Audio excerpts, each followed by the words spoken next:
पर्यावरण, आपली माती, आपले वायू, आपलं जळ यासाठी ही वारी केलेली आहे.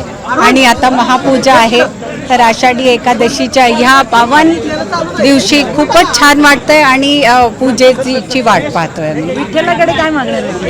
विठ्ठलाकडे सगळ्यांसाठी, तो आपला बळीराजा असो किंवा महाराष्ट्राचा एक सामान्य माणूस, देशाचे नागरिक, यांचे जे प्रश्न आहेत ते लवकरात लवकर सुटावे आणि त्यांचं जीवन सुखद व्हावे हीच मागणी. उद्या महापूजा आहे, महापूजा आधी एखादा अभंग किंवा ओवी होऊन जाऊ द्या. पुढच्या वेळेस नक्की तुम्हाला.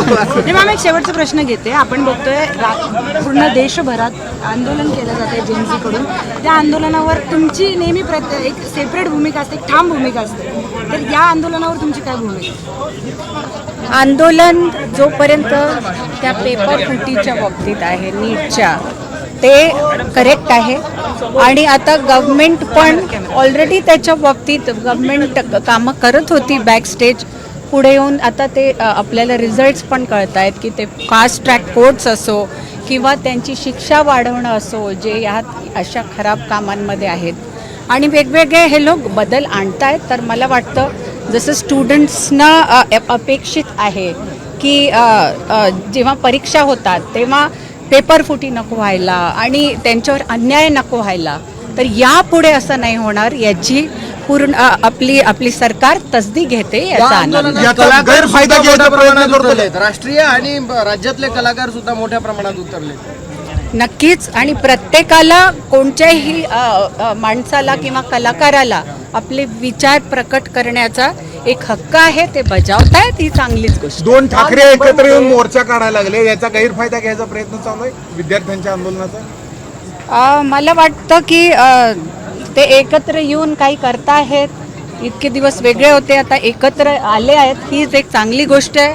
आपल्याला ती पॉझिटिव्हली घ्यायला. अनेक महिलांवर सुद्धा आपण बघितलं पोलिसांकडून लाठीचार्ज झाला, त्या संदर्भात महिलांबद्दलही गैरवर्तन नाही. ते तर मी हे सांगू इच्छिते की पोलिसांवर पण काही अँटी सोशल एलिमेंट्सनी पण वार केला आणि काही मुलांवर पण झाला वार. हे एकदमच निंदनीय आहे आणि तो क्षण काळा क्षण होता आणि आता हे असं पुढे नको व्हायला. पोलीस जे गैरवर्तन केलेले त्यांच्यावर कारवाई व्हायला पाहिजे. एका मुलीचं हे केला त्यांनी या आंदोलनामध्ये.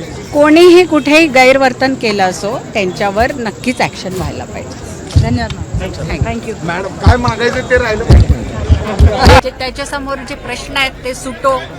आपला जो बळीराजा आहे तो सुखी हो. आणि सगळ्यात जरुरी म्हणजे आपले जे नेते आहेत, मोदीजी असो, देवेंद्रजी असो किंवा राज्यकर्ते असो, त्यांना एवढी सद्बुद्धी राहो की लोकांसाठीच ते जीवनभर झटतात. मॅडम, आषाढीची पूजा आणखीन किती वर्ष व्हावी तुमच्या आणि फडणवीस साहेबांच्या हस्ते? काय मागणं?